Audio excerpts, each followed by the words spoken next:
আমাকে বিয়ে করতে হলে এই কন্ট্রাক্ট পেপারে সাইন করতে হবে। কলম দিন, সাইন করে দিচ্ছি। মম, আমি এই বিয়ে করতে পারবো না।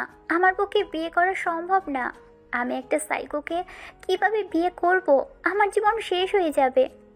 আমি বেঁচে থাকতে কখনোই আমার মেয়েকে ওই সাইকোর সাথে বিয়ে দেব না। আমি জেনে শুনে আমার মেয়ের জীবন নষ্ট করব? মলির বাবা, তুমি এইসব কি বলছো? আমাদের একটা মাত্র মেয়ের জীবন আমরা নষ্ট করব কিভাবে? তাছাড়া সেই কোন জন্মে তোমার বাবা কথা দিয়েছে সেই কথা রাখতে হবে, সেটা কি কোথাও লেখা আছে? সেটা কখনোই সম্ভব না। কথা দিয়ে কথা রাখতে হবে। বাবা যখন বলেছে বিয়েটা হবে। তুমি যতই বলো না কেন, আমি কখনোই আমার মেয়েকে ওখানে বিয়ে দেব না। সবাই জানে আরফান রিয়াদ একটা সাইকো। মা, আমার মাথায় একটা বুদ্ধি এসেছে, বলবো কি? বলো আমার সোনা মা।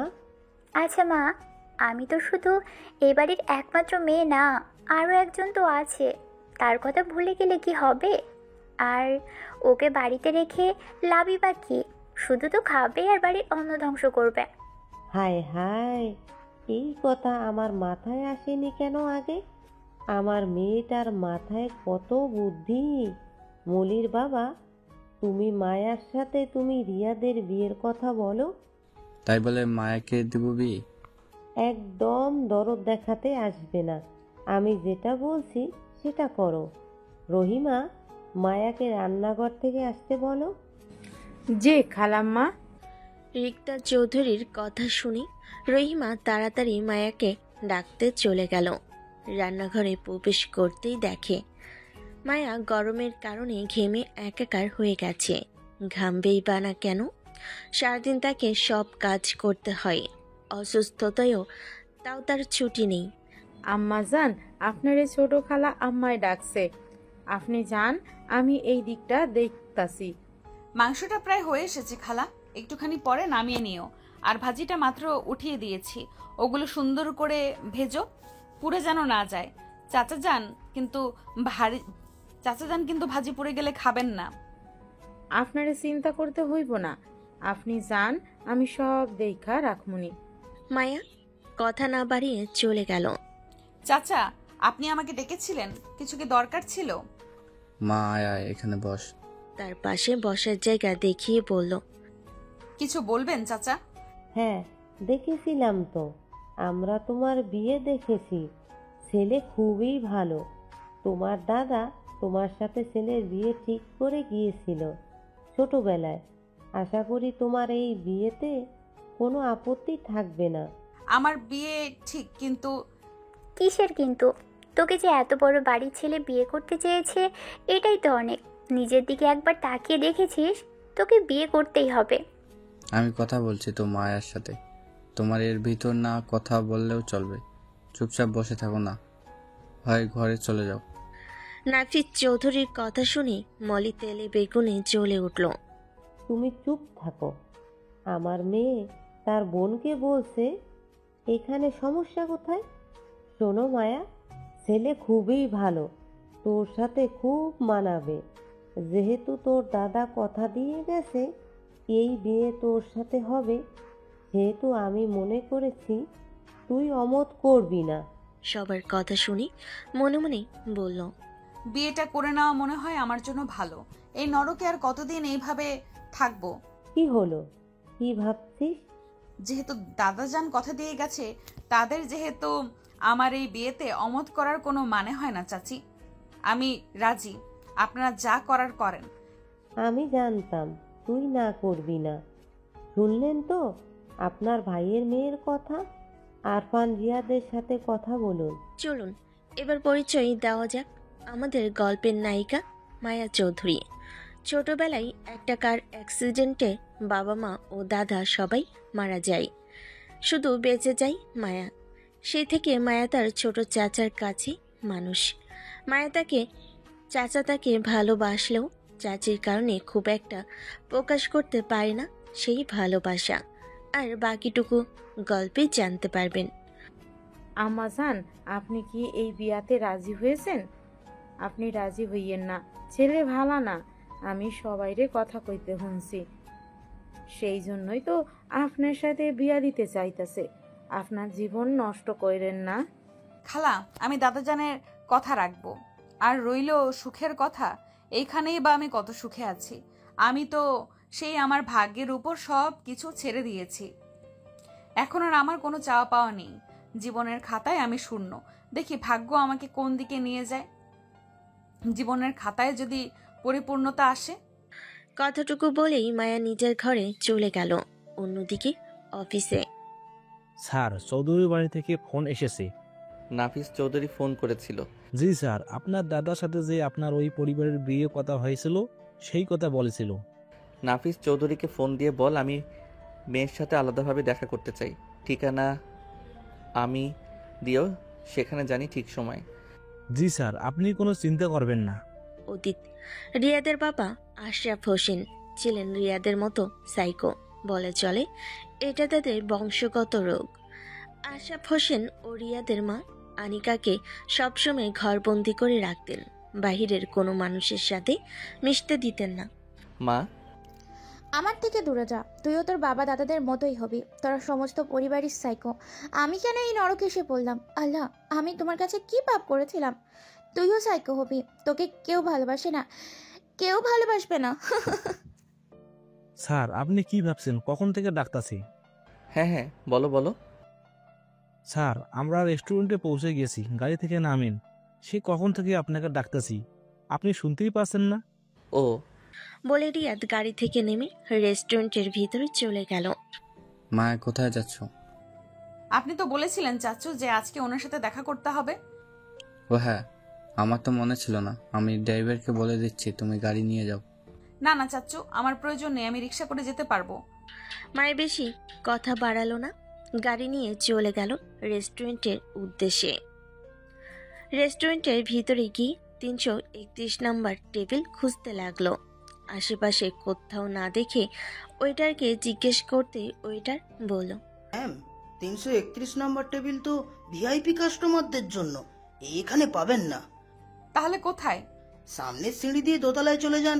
দোতলায় ওঠার পরে সোজা গেলেই হাতের বাঁ পাশে দেখবেন 331 নম্বর রুম আছে, ওইটাই 331 নম্বর টেবিল।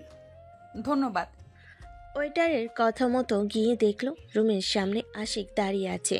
আশিক মায়াকে দেখেই বলল, আপনি নিশ্চয়ই মায়া ম্যাম? জি। স্যার ভিতরে আছে, আপনার জন্য ওয়েট করেছে, আপনি ভিতরে যান। আশিকের কথা শুনে মায়া দরজা খুলে ভেতরে প্রবেশ করার জন্য অনুমতি চাইল। আমি কি ভেতরে আসবো মিস্টার রিয়াদ? হঠাৎ করেই এক সুমিষ্ট কণ্ঠ কানে আসতেই রিয়াদ দরজার দিকে ফিরে তাকালো। সাথে সাথে যেন তার হার্টবিট থমকে গেল।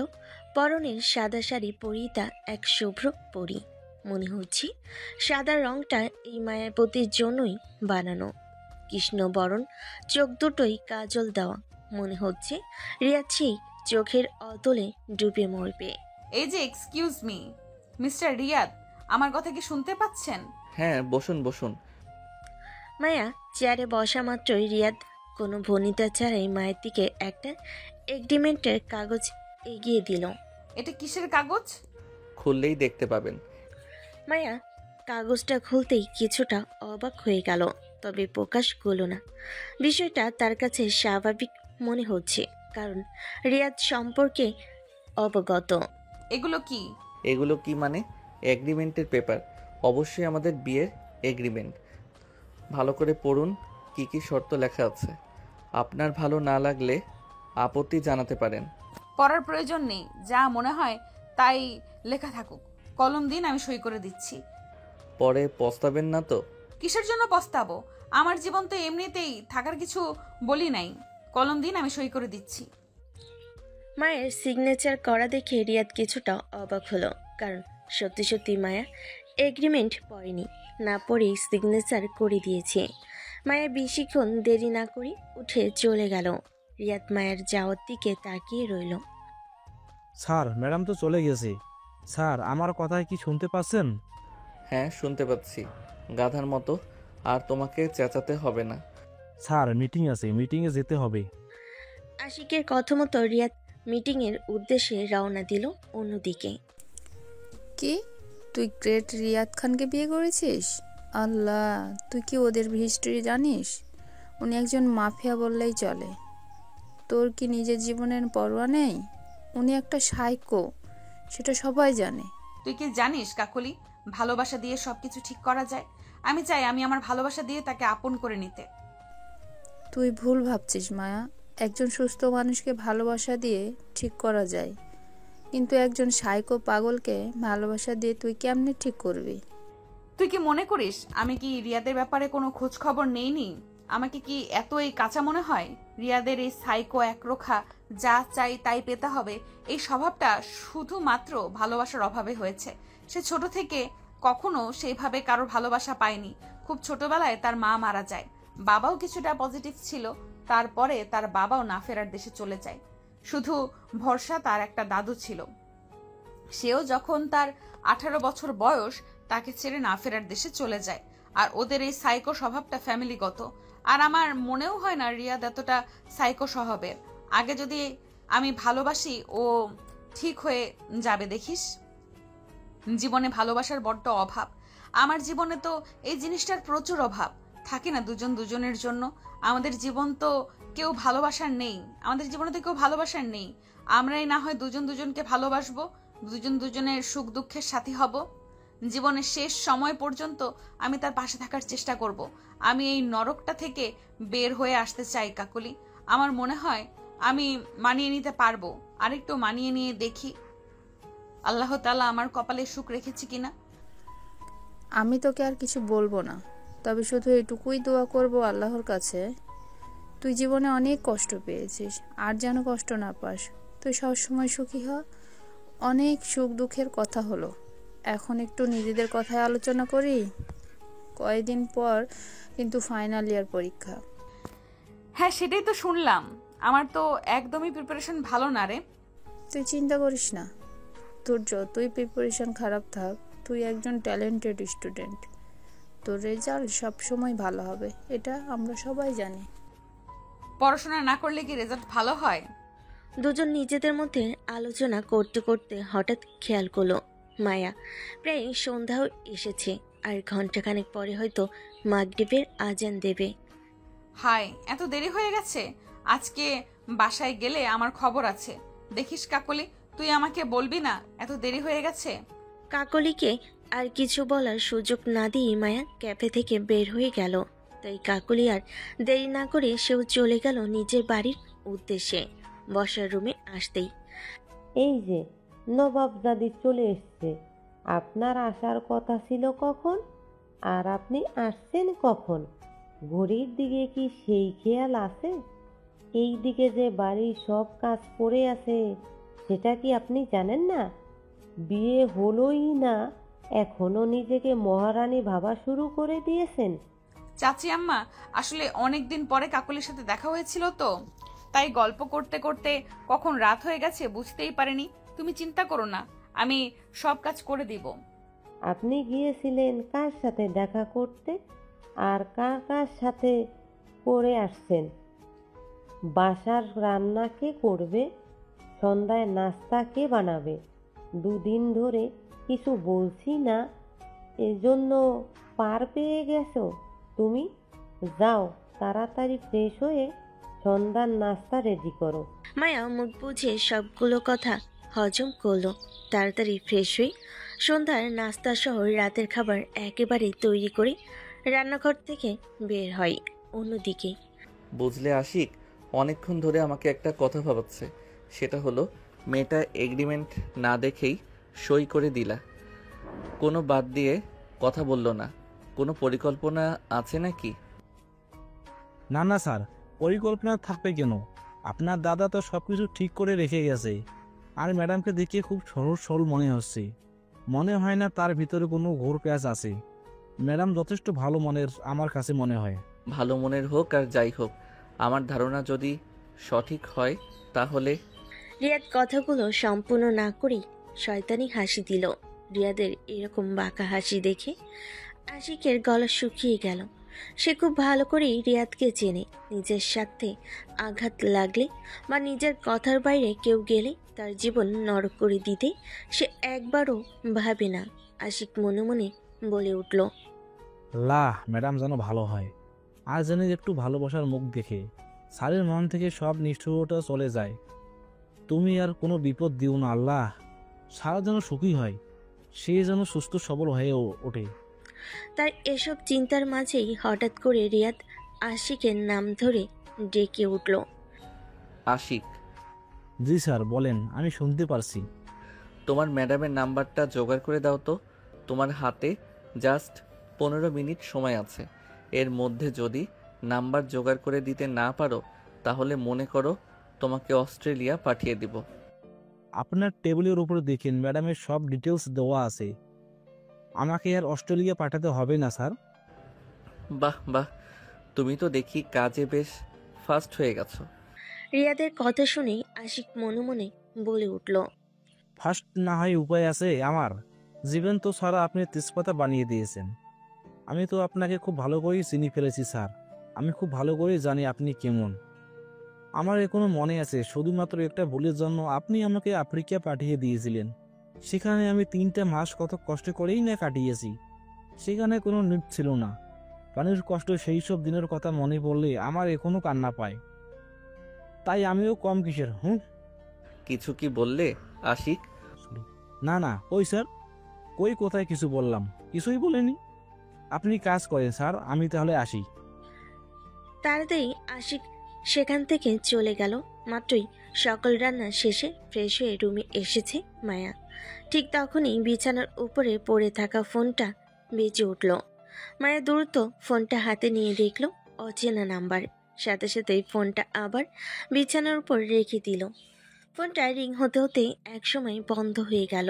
অন্যদিকে ফোন ধরছে না দেখে রিয়াদ আবার ফোন দিতে শুরু করলো। বিছানায় থাকা ফোনটা আবার পুনরায় বেজে উঠল। এবার মায়া ভাবল নিশ্চয়ই পরিচিত কেউ, কারণ অপরিচিত কেউ বারবার ফোন দেবে না। হ্যালো, আসসালামু আলাইকুম। ওয়ালাইকুম আসসালাম। ফোন ধরতে এত সময় লাগে? আসলে আমি নাম্বারটা চিনি না তো, সেই কারণে ভেবেছিলাম হয়তো রং নাম্বার থেকে ফোন আসছে। গুড গুড, খুবই ভালো। আপনাকে একটা প্রয়োজনে ফোন করেছিলাম। জি বলুন। আমার বিয়ে এত ধুমধাম করে করার ইচ্ছে নেই। জাস্ট ঘরোয়াভাবে আপনাকে তুলে নিয়ে আসবো আগামীকাল। আগামীকাল মানে? আমাদের না বিয়ের আরো কিছুদিন পরে হওয়ার কথা ছিল? বিয়ে যখন ফিক্সড হয়ে গেছে দেরি করে আর কি লাভ? আমার ইচ্ছা, আমি শুধু আপনাকে বলার জন্য ফোন দিয়েছি। আমি আপনার কাছে মতামত চাইনি, আর আপনাদের বাড়ির বাকি সবার সাথে আমি কথা বলে নেব। জি বলে রিয়াদ খট করে ফোন কেটে দিল। স্যার আমার মনে হচ্ছে কিছু কিছু কালা কালা। কিছু কিছু কালা কালা? এটা আবার কি ধরনের ভাষা আশিক? না মানে স্যার, আমি বলতে চাচ্ছিলাম যে আপনি কি ম্যাডামের প্রেমে পড়ে গেলেন নাকি, যাকে বলে লাভ অ্যাট ফার্স্ট সাইট। দেখেন না স্যার, আপনি সবার সাথে কেমন রেগে রেগে কথা বলেন, আর ম্যাডামের সামনে গেলেই আপনার সব রাগ হাওয়া হয়ে যায়। তুমি বেশি কথা বলো। এ মাসের বোনাস তোমার কেটে নেওয়া হবে। যাও এখান থেকে। না স্যার প্লিজ, আমি আর কোনো কথা বলবো না স্যার। প্লিজ আমার বোনাস কাট করবেন না স্যার। আমি এক অসহায় আপনার সেক্রেটারি। প্লিজ স্যার আমার বোনাস কাট করবেন না স্যার। আমার সামনে থেকে যাবে নাকি তোমার বেতনটাও কাট করে নেব। আশিককে আর পাইকে সে এক দৌড়ে কেবিন থেকে বের হয়ে চলে গেল। বের হয়ে দরজার সামনে দাঁড়িয়ে আশিক মনে মনে বলল, এই বেটা জীবনে কোনোদিন ভালো হবে না। আমি ভালো কথা বললাম আর আমার দোষ হয়ে গেছে। শুধুমাত্র এখানে ভালো স্যালারির জন্য আসি, না হয় কবেই চলে যেতাম। অন্যদিকে আশিকের কথা রিয়াদকে ভাবাচ্ছে। সে কি সত্যি নায়িকা একটু একটু পছন্দ করছে? হঠাৎ আপন মনে রিয়াদ বলে উঠল, পছন্দ হতেই পারে, এটা স্বাভাবিক। অস্বাভাবিক কিছুই না। আমার সাথে বিয়ে ঠিক হয়েছে। বলেই নিজের মনকে সান্ত্বনা দিল। পূর্ব দিকে সূর্য উদয় হয়েছে, সেই সাথে সূচনা হয়েছে একটি নতুন দিনের। আর এই নতুন দিনের সাথে সাথে আমাদের জীবন থেকে আরও একটি দিন চলে যায়। আমরা ধাপিত হই মৃত্যুর আরও একটু কাছে। এই নতুন দিনে কারোর জন্য সুখ বয়ে আনে, আবার কারোর জন্য দুঃখ বয়ে আনে।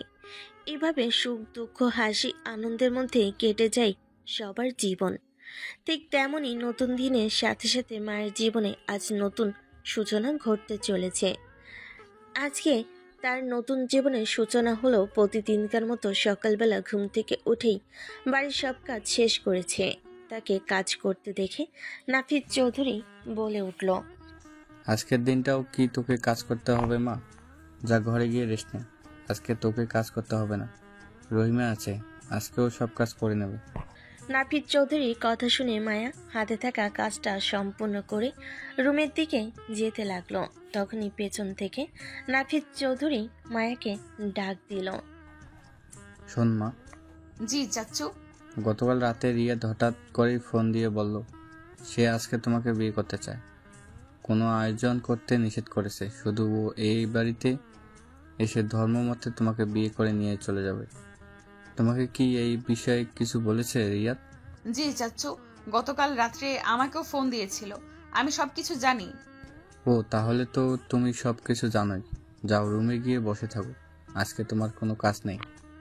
নাফিস চৌধুরীর কথা মতো মায়া তার রুমে চলে গেল। সকালে 11টার মেকআপ পার্টি স্টলে এসে হাজির চৌধুরী বাড়িতে। সেই সাথে বিয়ের ডালা নিয়ে এসেছে। এত কিছু দেখে রিক্তা ও মলির চোখ কপালে।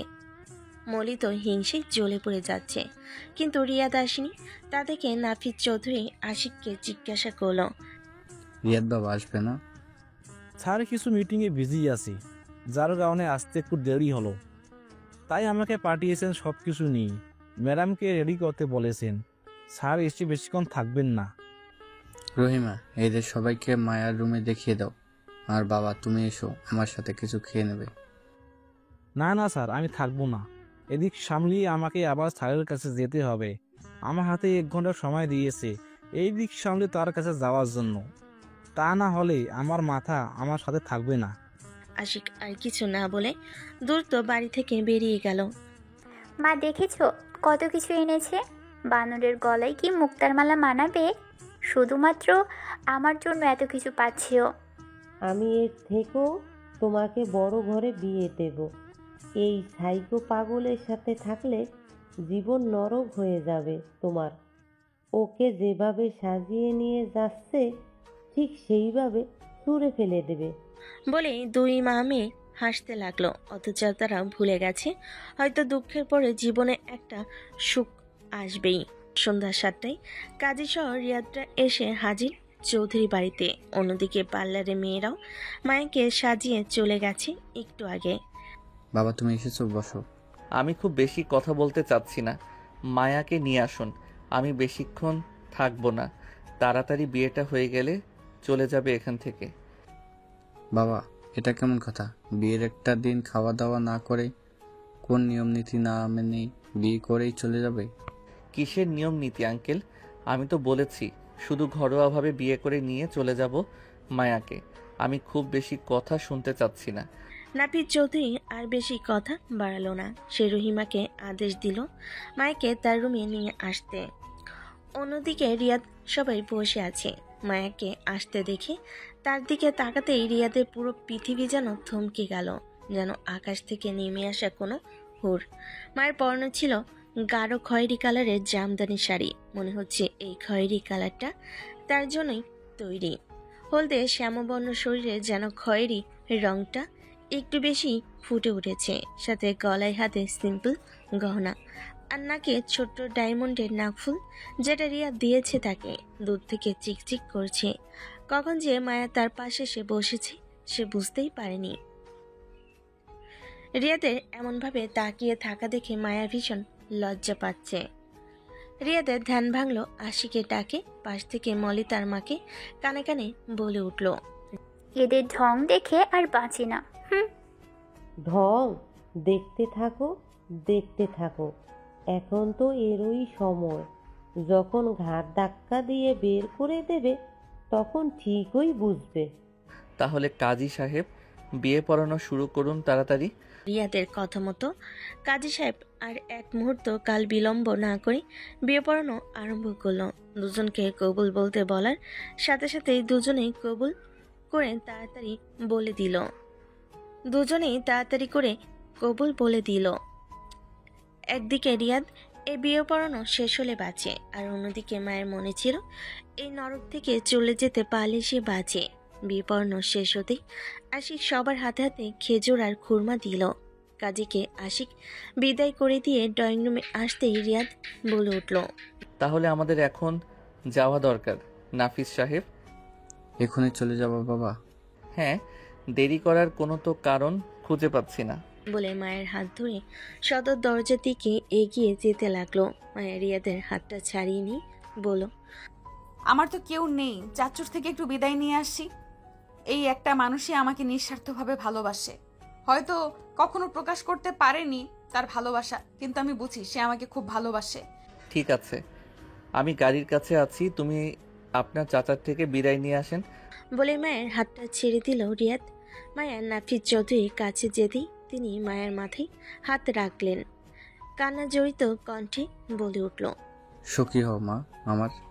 তোর এই অভাগা চাচা তোর জন্য কিছুই করতে পারলো না। এই চাচাকে তুই মাফ করে দিস। এমন করে বলছো কেন চাচ্চু? তুমি না থাকলে আমার কি হতো? সেই ছোট থেকে তুমি আমাকে এত বড় করেছো। তুমি না থাকলে হয়তো এতদিন আমার অস্তিত্বটাই থাকতো না। তোমার আবার কিসের মাপ? তুমি তুমি তো আমার কাছে কোনো ভুল করনি। নাফিস চৌধুরী মায়ের হাত ধরে মায়াকে গাড়ির পাশে নিয়ে আসলো। সেখানে রিয়াদ দাঁড়িয়ে ছিল। মায়ের হাতটা রিয়াদের হাতে দিয়ে নাফিস চৌধুরী বলে উঠল, বাবা তুমি আমার একটা ছোট মেয়েটাকে দেখে রেখো। ছোট থেকে কোনো আদর যত্ন ভালোবাসাও তেমন পাইনি। আমার মেয়েটাকে তুমি কখনো কষ্ট দিও না। রিয়াদ এক কথায় জি বলে মায়ের হাত ধরে গাড়িতে উঠে পড়ল। রিয়াদ ইশারা করতেই গাড়ি স্টার্ট দিল ড্রাইভার। গাড়ির চোখের আড়াল হতেই নাফিস চৌধুরী চলে গেল বাড়ির ভিতরে। মায়া গাড়ির ভিতর চুপচাপ বসে আছে বলে ভুল হবে, কান্না করছে কিন্তু কোনো শব্দ হচ্ছে না। যতই হোক আলাদা একটা টান তো থাকবেই।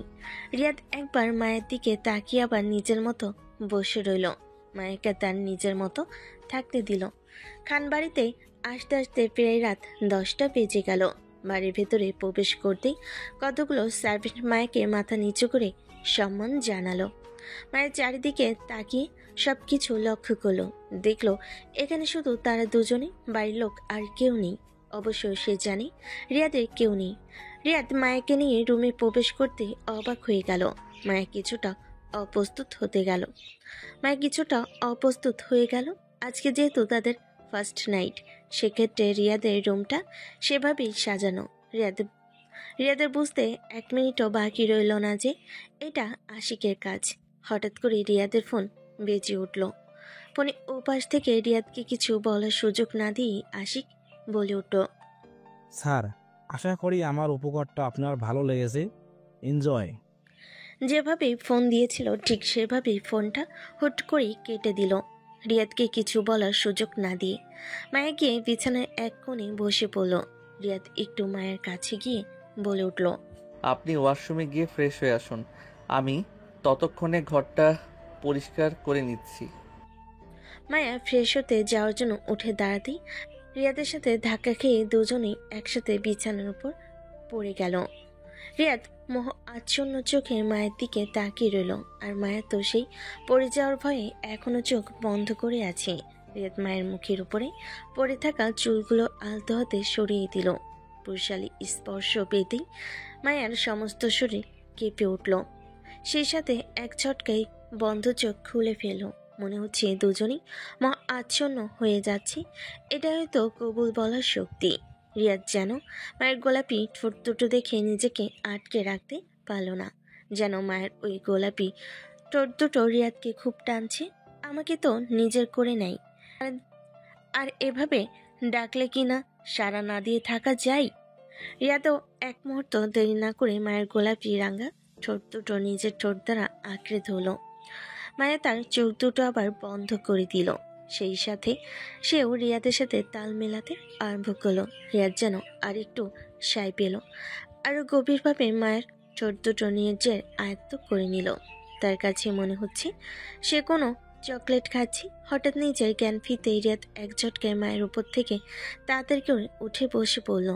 রিয়াদ আমতা আমতা করে বলল, আমি বাইরে যাচ্ছি, তুমি তাড়াতাড়ি ফ্রেশ হয়ে নাও। বলে তাড়াতাড়ি রুম থেকে বের হয়ে গেল। মায়া বেচারিত মাথা নিচু করে বসেছিল, রিয়াদের দিকে আর তাকানি।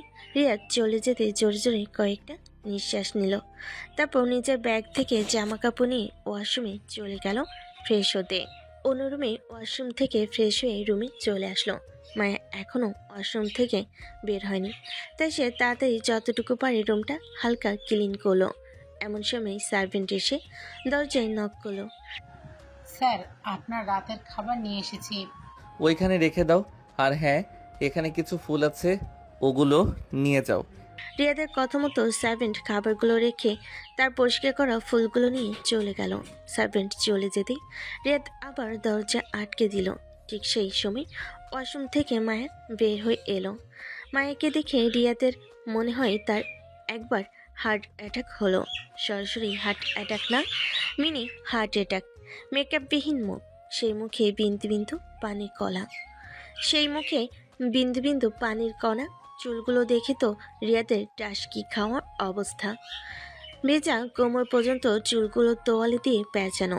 মায়ের রিয়াদকে এভাবে তাকিয়ে থাকতে দেখে কিছুটা লজ্জা পেল। কিছুটা না, বেশ খানিকটাই লজ্জা পেল। তাই সে খুক খুক করে কেসে উঠল। তার কাশির শব্দে রিয়াদের ধ্যান ভঙ্গ হলো। রিয়াদ মায়ের দিকে তাকিয়ে বলে উঠল, এসো তাড়াতাড়ি খাবারটা খেয়ে নাও, অনেক রাত হয়ে গেছে, নিশ্চয়ই খিদে পেয়েছে। সারাদিন মনে হয় তেমন কিছু খাওয়া হয়নি। মায়ের কিছু না বলে তাড়াতাড়ি খাবার খেতে বসে পড়ল। সত্যি তার ভীষণ খিদে পেয়েছে। সারাদিন তেমনভাবে খাওয়া হয়নি, খাওয়া হবেই বা কেমন করি? নতুন জীবনে পা রাখতে যাচ্ছে, সবরই একটা টেনশন থাকে। কিন্তু তার তো আপন বলতে কেউ ছিল না বাড়িতে যে তার খোঁজ খবর নেবে।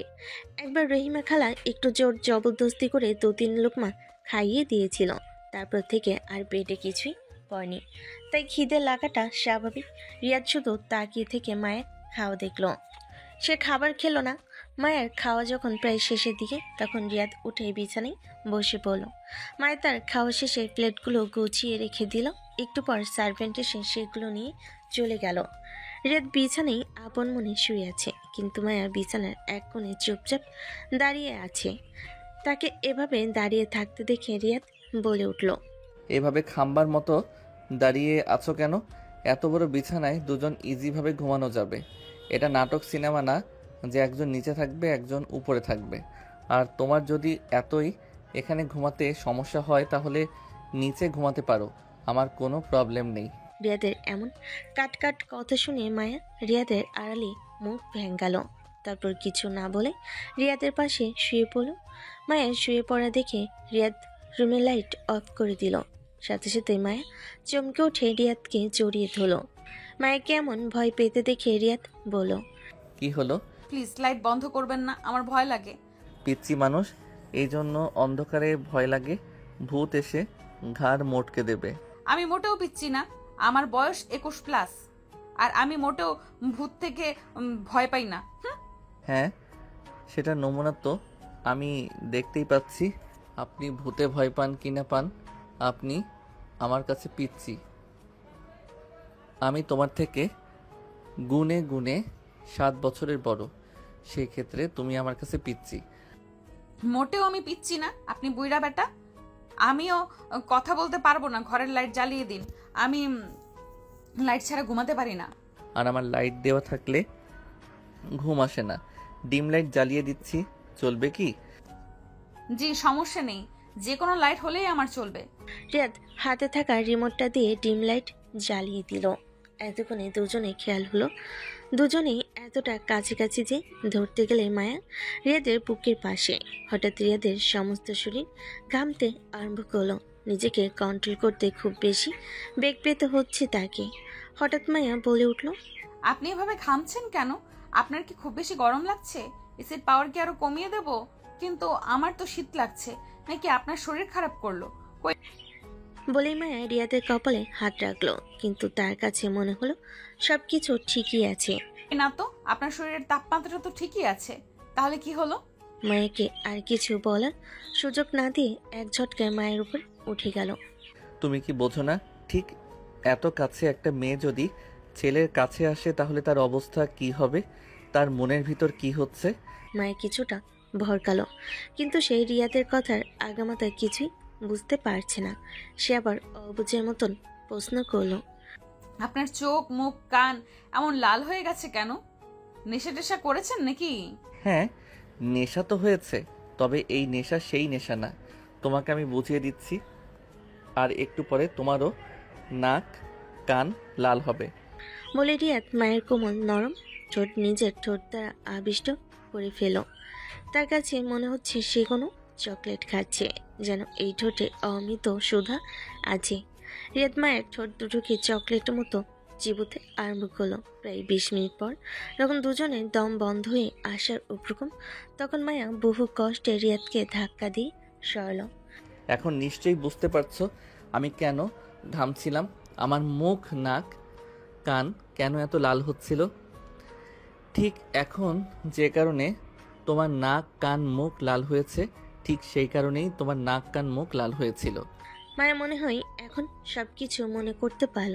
এখন সে বুঝতে পারছে আসল কাহিনী। সে এত গাধা ভাবতেই নিজের মাথা নিজেই বাড়ি দিতে ইচ্ছে করলো। বেচারি ভীষণ লজ্জায় পেয়ে গেছে নিজের কথাই। আমি কিছু জানি না। আমি ঘুমোতে ইচ্ছে করছে, প্রচন্ড রকমের ঘুম ধরেছে। আমাকে ঘুমাতে দিন, সরে যান আমার উপর থেকে। আপনি কি ভারী? আমার মতো ছোটখাটো চিকনা মানুষ আপনার ওজনে ভর্তা হয়ে গেল, সেটা কি খেয়াল করেছেন আপনি? মায়ের কথা শুনে রিয়াদ তার কানে কাছে গিয়ে ফিস ফিস করে বলে উঠল, ভর্তা তো করে ফেলবো, শুধু ভর্তা করব না, একদম পিষে ফেলবো আমার আদরে। রিয়াদের এমন ফিস ফিস কথাই তার সমস্ত শরীর কেঁপে উঠল। মায়ের নিজেকে খুব করে সংযত করতে চাচ্ছে, কিন্তু পারছে না। পারবে বা কেমন করে? সেও তো একটা নারী, প্রাপ্তবয়স্ক নারী। একজন বিপদলিঙ্গ পাশে থাকলে অনুভূতি তো হবেই। তারও কিছু চাওয়া পাওয়ার ইচ্ছা আকাঙ্ক্ষা আছে। একদিকে এই চাওয়া পাওয়া, অন্যদিকে মনের ভিতর অজানা ভয়। মাইকে কিছু একটা ভাবতে দেখে রিয়াদ তার গলায় ঘাড়ে ছোট ছোট চুমু এঁকে দিতে লাগলো। মায়ের হাত দুটো আপনা আপনি রিয়াদের চুলগুলো খামচে ধরল। এতে যেন রিয়াদ আরও পাগল হয়ে উঠল। তার কিস করার গতি আরও বাড়ল। তার পরনে থাকা শার্ট খুলে ছুঁড়ে মারল ফ্লোরে। বেচারা শার্ট অবহেলায় পড়ে রইল সেখানে। মায়া রিয়াদের পিঠে নিজের নখগুলো বসিয়ে দিল। রিয়াদ যেন এবার আরও পাগল হলো। এবার মায়ের পরনে থাকা 3 পিস একটানে টেনে ছিঁড়ে ফেল। এদের ঠোঁট দুটো একটু নিচে নামতে মায়া রিয়াদকে থামিয়ে বলে উঠল, ভীষণ ভয় লাগছে। একটু ভয় নেই, আমি আছি না, একটু ব্যথা হবে না। রাত যত গভীর হচ্ছে ভালোবাসার তাণ্ডব ততই বেড়ে চলেছে। সকালে সূর্য আলোর মুখে এসে পড়তেই মায়ের ঘুম ভেঙে গেল। একটুখানি ওঠার চেষ্টা করতে তার সমস্ত শরীর ব্যথায় মনে হয় শেষ হয়ে যাচ্ছে। তার উপর রিয়াদ তাকে এখনো আষ্টে পৃষ্ঠে ধরে নিশ্চিন্তে ঘুমাচ্ছে। পিঁপড়ের শরীরের উপর যদি জলহস্তি ওঠে, সে তো ব্যথা পাবেই, এটাই স্বাভাবিক। মায়া রিয়াদকে কয়েকবার ধাক্কা দিল, তবু সে রিয়াদকে একটু নড়াতে পারল না, বরঞ্চ রিয়াদ আরও আষ্টে পৃষ্ঠে জড়িয়ে ধরল মায়াকে। মায়ের তো এখন নিঃশ্বাস বের হওয়ার উপক্রম, মনে হচ্ছে তা এখন যান বের হয়ে যাবে। মায়া অনেক কষ্টে বলে উঠল, আমাকে ছাড়ুন, তা না হলে আমি একটু পরে আল্লাহর প্রিয় হয়ে যাব। আমার দম বন্ধ হয়ে আসছে, প্লিজ ছাড়ুন। মায়ের কথা শুনে রিয়াদ তড়িঘড়ি করে উঠে বিছানার উপর বসে পড়ল। চলো ফ্রেশ হবে, নিশ্চয়ই অনেক অসুস্থ লাগছে শরীর। রিয়াদের কথা শুনে মায়ের লজ্জে শেষ। তার পরনে মাত্র রিয়াদের একটা টি শার্ট, যেটা মায়ের হাঁটু পর্যন্ত। মায়া একটু ওঠার চেষ্টা করতেই তার মনে হচ্ছে শরীরের প্রত্যেকটা অঙ্গ প্রত্যঙ্গ কোনো বিষাক্ত জিনিস কামড়াচ্ছে। সে ব্যথায় একটু নড়তে পারছে না। ব্যথায় চোখ মুখ খিঁচে নিল। খুব বেশি ব্যথা করছে সোনা, দাঁড়াও, আমি তোমাকে সাহায্য করছি, কিছু হবে না, আমি ওষুধ লাগিয়ে দিব। রিয়াদের এমন আদর মাখা কণ্ঠে মায়া মনে হয় আর একটু সায় পেল। তার ব্যথা মনে হয় আরো দ্বিগুণ বেড়ে গেল। ওই যে কথায় আছে না, কেউ বেশি আদর পেলে ননির পুতুল হয়ে যায়। মায়ের ক্ষেত্রেও ঠিক তেমন। রিয়াদের এমন আদর মাখা কণ্ঠ শুনে সে এবার সত্যি সত্যি কান্না করে দিল। সরি সোনা, খুব বেশি ব্যথা করছে, সব আমার ভুল, সব আমার দোষ। আমার তোমাকে এতটা ব্যথা দেওয়া উচিত হয়নি। প্লিজ আমাকে মাফ করে দাও। এভাবে কান্না করো না। তোমাকে এভাবে কান্না করতে দেখলে নিজেকে খুব অপরাধী মনে হবে। রিয়াদ খুব সাবধানে মায়াকে কোলে তুলে নিয়ে ওয়াশরুমে চলে গেল। তারপর নিজের হাতে ফ্রেশ করিয়ে জামা কাপড় চেঞ্জ করিয়ে সোফার এক কোণে বসিয়ে দিল। মায়ের এখনো ফুকরানোর শব্দ শোনা যাচ্ছে। তাড়াতাড়ি বেডশিট চেঞ্জ করে রিয়াদ মায়াকে বিছানায় শুয়ে দিল। শুয়ে থাকা অবস্থাতেই চুলগুলো হেয়ার ড্রাই দিয়ে যত্ন সহকারে শুকিয়ে দিল। চুল শুকনো শেষ হতেই রিয়াদ বলল, জাস্ট 20 মিনিট অপেক্ষা করো, আমি তোমার জন্য নাস্তা আনছি। নাস্তা খাওয়ার পরে তোমাকে ওষুধ খাইয়ে দিব। তারপরে তুমি সুস্থ হয়ে যাবে, দেখে নিও। বলে রিয়াদ নিচে চলে গেল। রান্নাঘরে যেতেই রান্নাঘরে থাকা সার্ভেন্টরা অবাক হয়ে তাকিয়ে রইল রিয়াদের দিকে। অবাক হওয়ারই তো কথা, যাকে কোনোদিন রান্নাঘরের ধারে কাছেও দেখেনি সে কিনা রান্নাঘরে আসছে। একজন সার্ভেন্ট বলে উঠল, স্যার আপনি কেন এখানে আসতে গেলেন? কোনো কিছু কি প্রয়োজন? কিছু প্রয়োজন হলে আমাদের বলেন, আমরা তৈরি করে দিচ্ছি। না, তোমরা এখান থেকে যাও। যাওয়ার আগে স্যান্ডউইচ বানানোর জন্য যা যা প্রয়োজন সেগুলো আমার কাছে দিয়ে যাও। রিয়াদের কথা মতো সার্ভেন্ট স্যান্ডউইচ বানানোর জন্য যা যা প্রয়োজন সবকিছু রিয়াদকে দিয়ে রান্নাঘর থেকে বের হয়ে গেল। রিয়াদও নিজের মতো করে তার প্রিয় মানুষটার জন্য স্যান্ডউইচ বানাতে আরম্ভ করলো। রিয়াদ বেসিক জানে, কারণ তাকে পড়াশোনার জন্য দেশের বাইরে থাকতে হয়েছে, আর সেখানে নিজের রান্না নিজেকেই করতে হয়েছে। দেশের বাইরে সহজেই তো আর হেল্পিং হ্যান্ড পাওয়া যায় না, তাই সব কিছু নিজেকেই করতে হতো। রিয়াদ স্যান্ডউইচগুলো সুন্দর করে প্লেটে সাজিয়ে এক গ্লাস জুস নিয়ে রুমে চলে গেল। রুমে গিয়ে দেখতে পেল মায়া ঘুমিয়ে গেছে। সে নিঃশব্দে বেড সাইড টেবিলে খাবারগুলো রেখে মায়াকে আলতো করে ডেকে তুলল। তারপর সুন্দর করে বেডের সাথে হেলান দিয়ে বসালো। মায়ের সামনে স্যান্ডউইচ ধরতে সে খেতে আরম্ভ করলো। হঠাৎ মায়া বলে উঠল, আপনি খেয়েছেন? মায়ের এতটুকু কথা রিয়াদের মনকে শান্ত করে দিল। না, তুমি খাও, তারপরে আমি খাবো। দুজনে একসাথে খেলে সমস্যা কোথায়? একেই হয়তো বলে কবুলের শক্তি। একটা কবুল বলার সাথে সাথেই দুজনের হৃদয় কি শক্ত বন্ধন তৈরি হয়েছে। মায়ের একটা স্যান্ডউইচ নিয়ে রিয়াদের মুখের সামনে ধরল।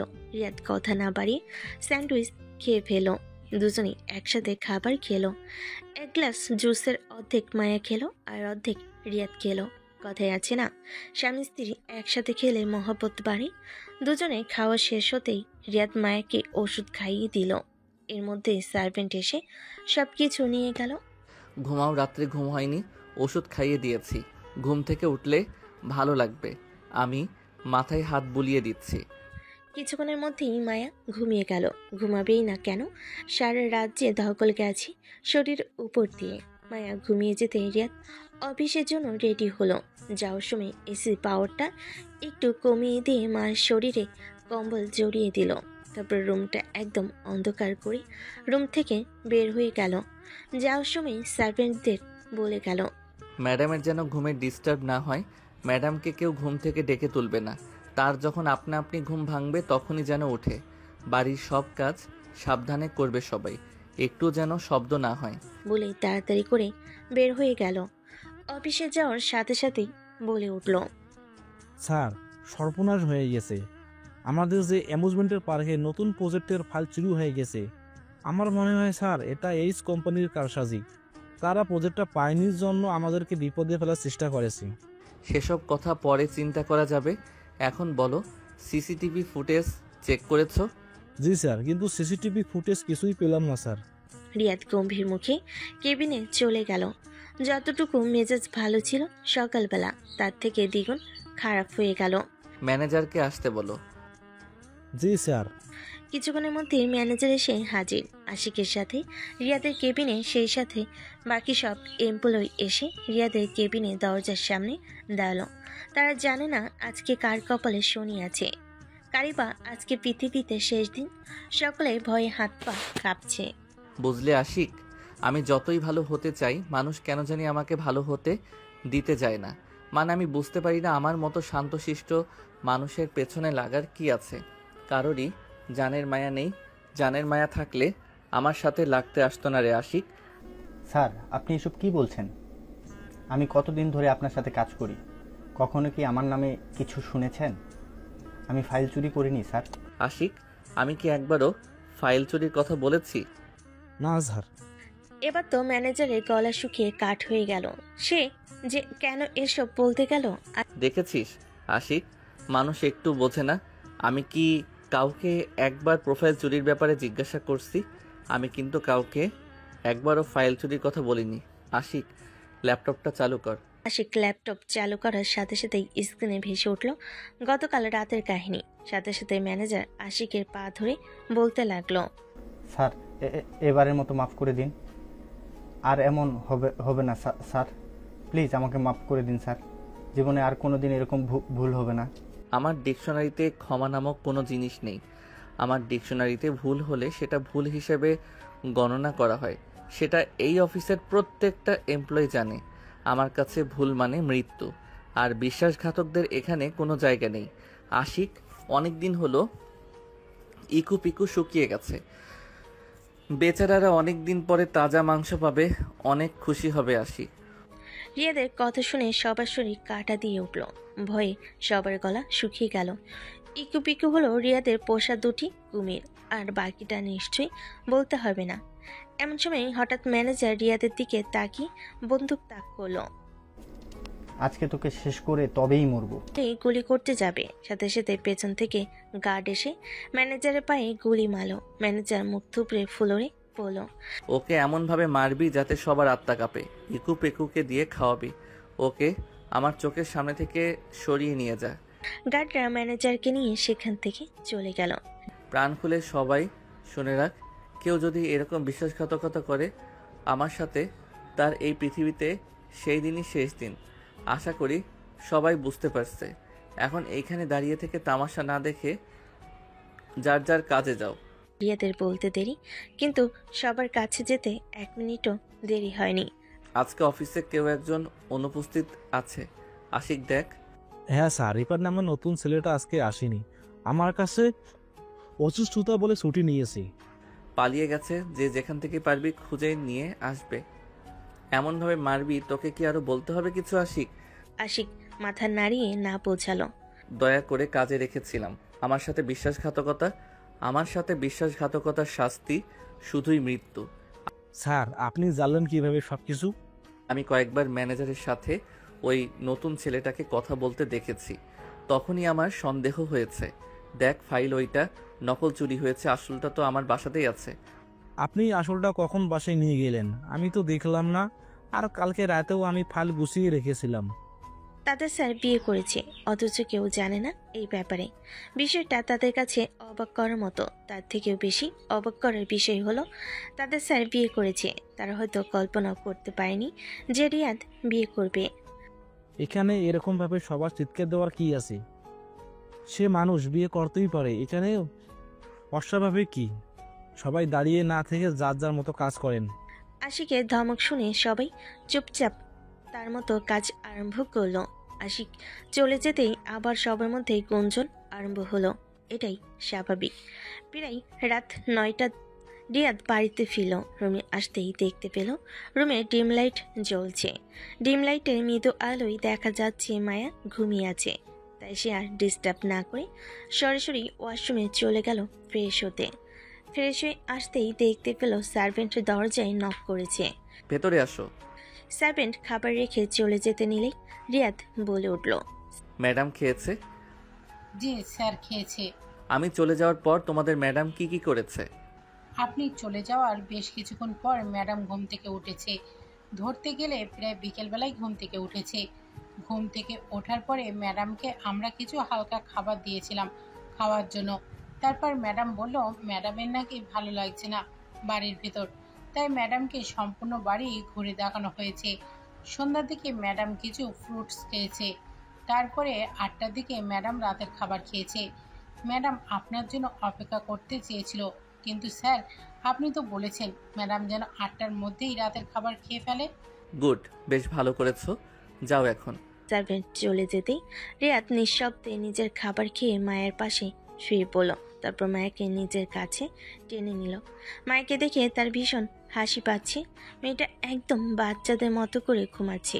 বাচ্চারা যেমন নিচের ঠোঁট ফুলিয়ে ঘুমায়, মায়াও ঠিক তেমনিভাবে ঘুমিয়ে আছে। রিয়াদ টুস করে মায়ের ঠোঁটে চুমু খেলো, তারপর আর কি মায়াকে নিজের বুকের মধ্যে জড়িয়ে ধরে মায়ের গলায় মুখ ডুবিয়ে গভীর কয়েকটা শ্বাস নিল। মায়ের শরীরে এই ঘ্রাণটা রিয়াদের খুব প্রিয়। মায়ের নিঃশ্বাস মায়ের গলায় পড়ে, খানিকটা নড়েচড়ে ওঠে, আবার ঘুমিয়ে গেল।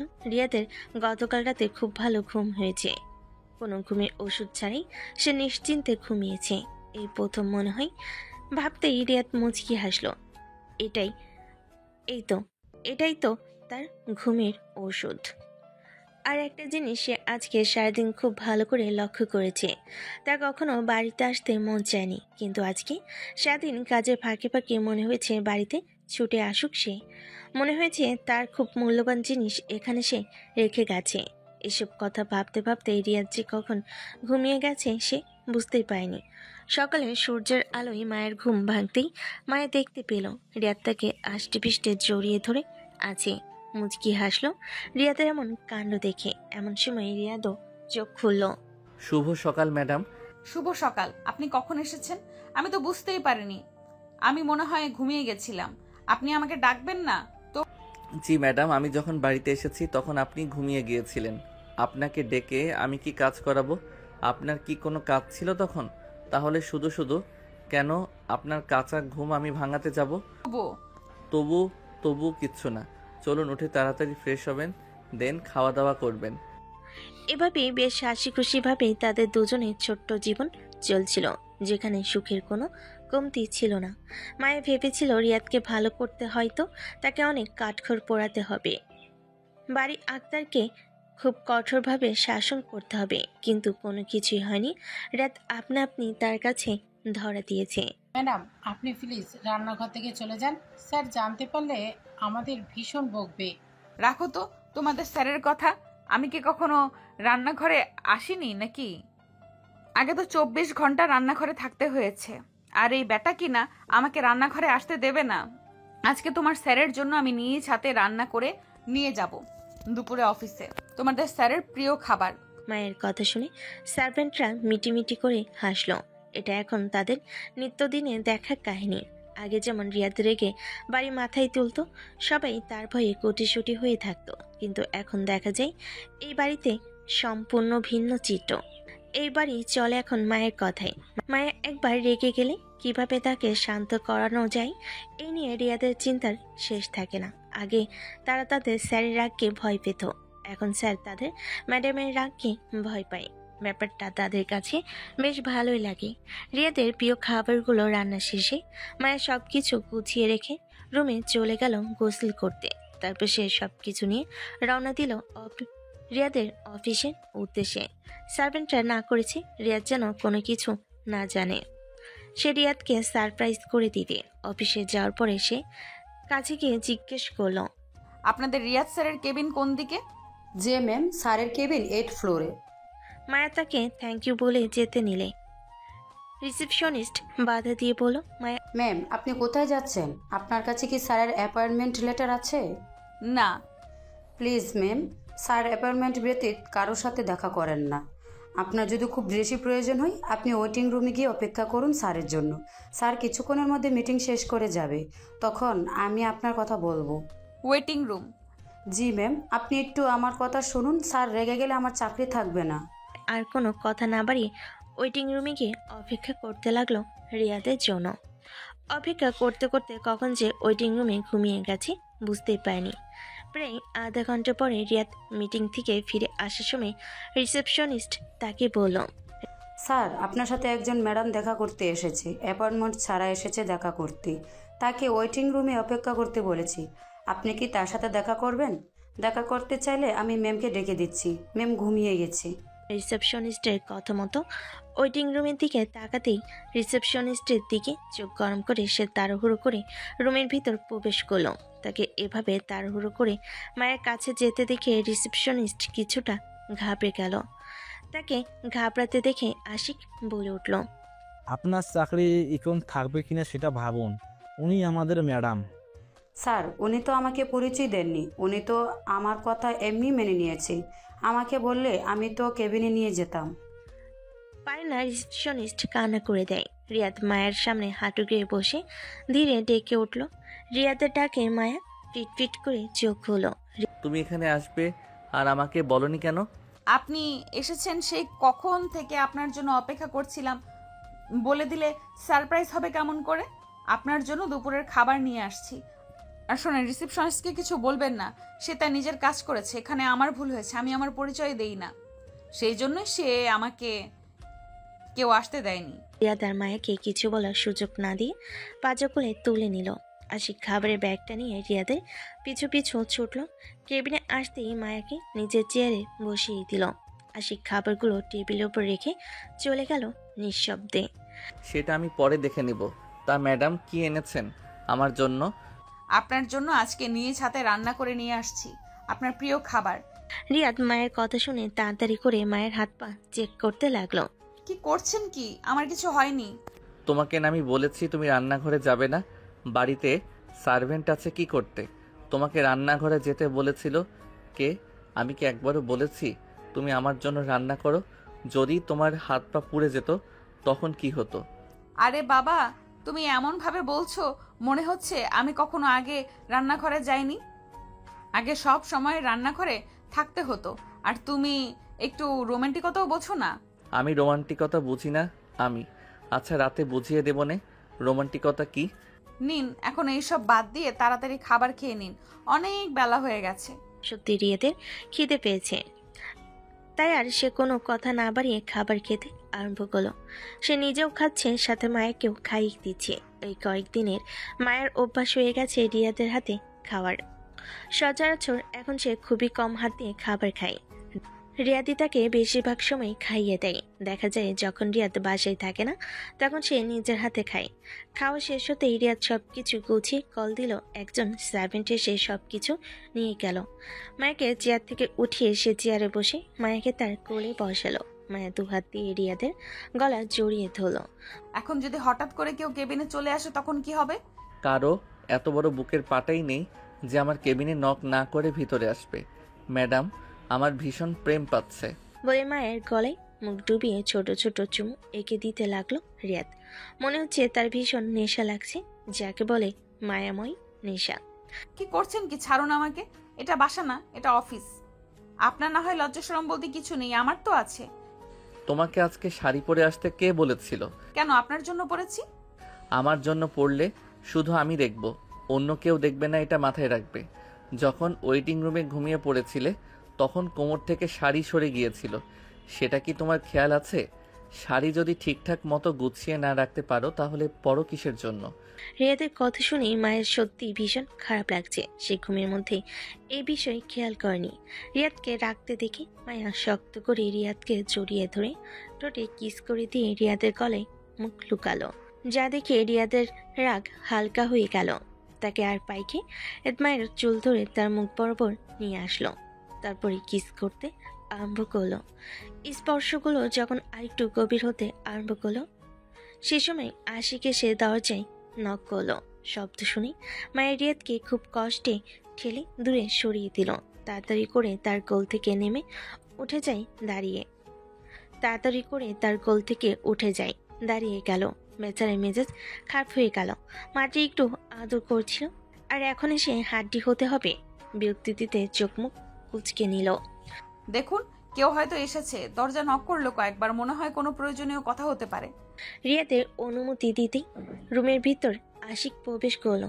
স্যার একটু পরে মিটিং আছে, সবাইকে কি মিটিংয়ের জন্য তৈরি হতে বলবো নাকি মিটিং ক্যান্সেল? যাও বলে ফেলো না, মিটিং ক্যান্সেল করতে হবে না, তোমার ম্যামকে গাড়িতে দিয়ে আসো। জি স্যার। চলুন ম্যাম। ভাইয়া, আপনার জন্য খাবার নিয়ে আসছি, নিচ থেকে এসে খেয়ে নেবেন। জি ম্যাডাম। মায়াকে নিয়ে চলে যেতে রিয়াদ গার্ডদের ফোন করে কিছু একটা বলতেই কিছুক্ষণের ভিতর একজনকে ধরে কেবিনে নিয়ে এসে হাজির তারা। আমার অফিসে কাজ করতে গেলে কিভাবে থাকতে হবে, কিভাবে কি করতে হবে সেটা তো প্রথমেই রুলসে দেওয়া থাকে। কন্ট্রাক্ট সাইন করার সময় পড়ে নিসনি? তোর কত বড় সাহস, তুই আমারই কলিজার দিকে খারাপ দৃষ্টিতে তাকিয়েছিলি। তোর কলিজা আছে বলতে হবে। তোর ওই দু চোখ দিয়ে দেখেছিস তাই না? চল তোর চোখ দুটোই আজকে খুলে নেই। স্যার আমার ভুল হয়ে গেছে স্যার। আমি জানতাম না ওইটা ম্যাডাম। আমি আর জীবনে কখনো কোনো মেয়ের দিকে খারাপ নজরে তাকাবো না স্যার। মাফ করে দিন স্যার। লোকটিকে কিছু বলার সুযোগ না দিয়ে রিয়াদের হাতে থাকা চাকুটি চোখের ভিতর গেঁথে দিল। কি ভয়ঙ্কর দৃশ্য! লোকটির চিৎকারে মনে হচ্ছে সম্পূর্ণ বিল্ডিং কেঁপে উঠল। আশিক দৌড়ে কেবিনে আসতেই এমন অবস্থা দেখে ঘাবড়ে গেল। সে তখনই বুঝতে পেরেছিল কিছু না কিছু একটা হবে। আশিক গার্ডদের ইশারা করতেই লোকটিকে তারা সেখান থেকে নিয়ে চলে গেল। ফ্লোরে ছড়িয়ে ছিটিয়ে থাকা রক্তকণাগুলো ক্লিনার এসে পরিষ্কার করে দিয়ে গেল। স্যার আপনি শান্ত হন। ম্যাডাম জানলে কিন্তু খুব খারাপ হয়ে যাবে। ম্যাডাম কিন্তু এসব বিষয়ে কিছু জানে না। আমি কিভাবে শান্ত হব আশিক? তুই দেখিসনি কিভাবে লালসা ভরা দৃষ্টিতে মায়ার দিকে তাকিয়েছিল ওই শালার পুতে? কত বড় সাহস আমার জিনিসের দিকে চোখ দেয়। আশিক, ওর একটু টুকরো টুকরো করবি? স্যার সেসব পরে দেখা যাবে, আপনি শান্ত হন। রিয়াদকে পাগলের মতো করতে দেখে আশিক কিছুটা ভয় পেয়ে গেল। বেশ কিছুদিন হলো রিয়াদের এমন ব্যবহার আর লক্ষ্য করা যায় না, বিশেষ করে যেদিন থেকে মায়া তার জীবনে এসেছে। তবে আজকে রিয়াদের এমন পাগলের মতো ব্যবহার দেখে আশিক কিছুটা ভয় পাচ্ছে। না জানি আবার কোন বিপদ আসে। লাল টকটকে চোখ টালমাটাল পায়ে রিয়াদ রুমে প্রবেশ করলো। রুমে প্রবেশ করতে দেখলো মায়া ঘুমিয়ে আছে। ঘুমিয়ে থাকতে দেখে রিয়াদ মায়াকে জড়িয়ে ধরে শুয়ে পড়ল। তারপর সমস্ত মুখে ছোট ছোট কিস করতে আরম্ভ করলো। ধীরে ধীরে নিচে নামতে মায়া ধপ করে তাকালো। দুহাত দিয়ে রিয়াদকে ধাক্কা দিতে আরম্ভ করলো। মায়ের বাধা দেওয়া সত্ত্বেও রিয়াদের পছন্দ হলো না, যার কারণে ভালোবাসার স্পর্শগুলো ধীরে ধীরে কামড়ে পরিণত হলো। মায়া যেন সহ্য করতে পারলো না। কামড় ঠিক এতটা জোরে ছিল, মায়া যত বাধা দিচ্ছে রিয়াদ তত উগ্র হচ্ছে। এক পর্যায়ে মায়া সহ্য করতে না পেরে অজ্ঞান হয়ে গেল। সেই রাতটা ছিল মায়ের জন্য বিষদময়। সেদিনের পর থেকে মায়া বলতে গেলে এক প্রকার ঘরবন্দি বা নজরবন্দি। মায়া সব কিছুই বুঝতে পারে, তবে কিছু বলে না। তার জীবন তো আগে থেকেই এমন ছিল, শুধু জেনে শুনেই জীবনটা চয়েস করেছে। তবে তার মনে এতটুকু দৃঢ় বিশ্বাস আছে সে রিয়াদকে তার নিজের মতো করে গুছিয়ে নিয়ে ছাড়বে। রিয়াদ তাকে নজরবন্দি করে রাখলেও সে এই সবে পাত্তা দিচ্ছে না। এর মধ্যেই ঘটল এক বিপত্তি। রিয়াদ মায়াকে নিয়ে নির্জন নামে এক দ্বীপে বেড়াতে গেল। বিশেষ দ্রষ্টব্য, দ্বীপের নাম সম্পূর্ণ কাল্পনিক। সে দ্বীপে না আছে নেটওয়ার্ক, না সে যোগাযোগ ব্যবস্থা করার কোনো ভালো সুযোগ। এর মধ্যে রিয়াদ সেই দ্বীপটি সম্পূর্ণ নিজে ভাড়া করেছে। সেখানে থাকার রিসোর্টটিও শুধু কিছু স্টাফ ছাড়া আশেপাশে কেউ নেই। যদিও বা মায়ের বোরিং লাগছে না, সবসময় রিয়াদ তার কাছেই থাকে। সে বেশ ভালোই বুঝতে পারছে রিয়াদ তাকে পুরোপুরি নিজের আয়ত্তে আনতে যাচ্ছে। রিয়াদ বিছানায় বসে কিছু একটা ভাবছিল। ঠিক তখনই মায়া পিছন থেকে রিয়াদকে জড়িয়ে ধরল। মায়া বলে উঠল, আমাকে একটু বেশি বেশি আদর করুন তো মিস্টার রিয়াদ। মায়ের কথা শুনে রিয়াদ বেশ খানিকটা চমকে গেল। চমকে যাবারই কথা, কারণ সেদিনের পর থেকে মায়া রিয়াদের সাথে বেশ নারাজ ছিল। সেই সাথে মায়া কখনো রিয়াদকে এভাবে বলেনি। বেশিরভাগ সময় সে মায়ের লাজুকতার সাথে বেশ পরিচিত।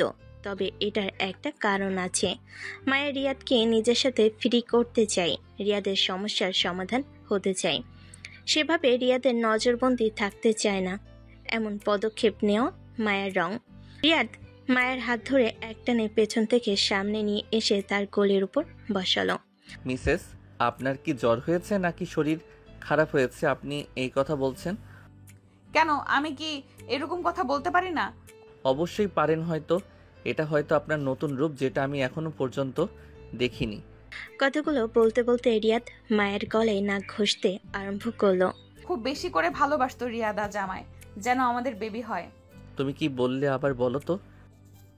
আমার একটা বেবি চাই রিয়াদ, যেন আমি কখনো আপনাকে আর আমি কখনো আপনাকে আর আপনি কখনো আমাকে ছেড়ে যেতে না পারেন। আমি আপনাকে খুব ভালোবাসি রিয়াদ, খুব বেশি ভালোবাসি। আমাকে কখনো ছেড়ে যাবেন না, আমি কিন্তু শেষ হয়ে যাব। ভালোবাসো না রিয়াদ। মায়ের কথাগুলো বলতে বলতে রিয়াদের ঠোঁটে গলে পাগলের মতো চুমু দিতে আরম্ভ করলো। রিয়াদ মায়ের ডাকে সাড়া দিতে আরম্ভ করলো। সে আর নিজেকে আটকে রাখলো না। তবে আজকে কেন যেন রিয়াদ মায়ের সাথে পেরে উঠছে না। মায়ের রিয়াদকে পাগলের মতো চুমু খাচ্ছে, আর এদিকে হাত দিয়ে রিয়াদের শার্টের বোতামগুলো খুলে ফেলল। রিয়াদকে এক ধাক্কায় বিছানায় ফেলে দিয়ে মায়া রিয়াদের বুকের উপর বসে পড়ল। সেই সাথে রিয়াদের সমস্ত বুকে নিজের ঠোঁটে আলতো পরশ দিতে আরম্ভ করল। রাত প্রায় গভীর, মায়া ঘুমিয়ে আছে। রিয়াদ উঠে মায়ের কপালে ছোট্ট করে একটা চুমু দিয়ে কিছুক্ষণ তাকিয়ে রইল মায়ার দিকে। আজকের মায়া ছিল উন্মাদ। মায়াকে কন্ট্রোলে আনতে রিয়াদের বেশ বেগ পোহাতে হয়েছে। সব কথা ভাবতে ভাবতেই রিয়াদ বিছানা থেকে উঠে দাঁড়ালো। অন্য একটা রুমে গিয়ে আশিককে কল করলো।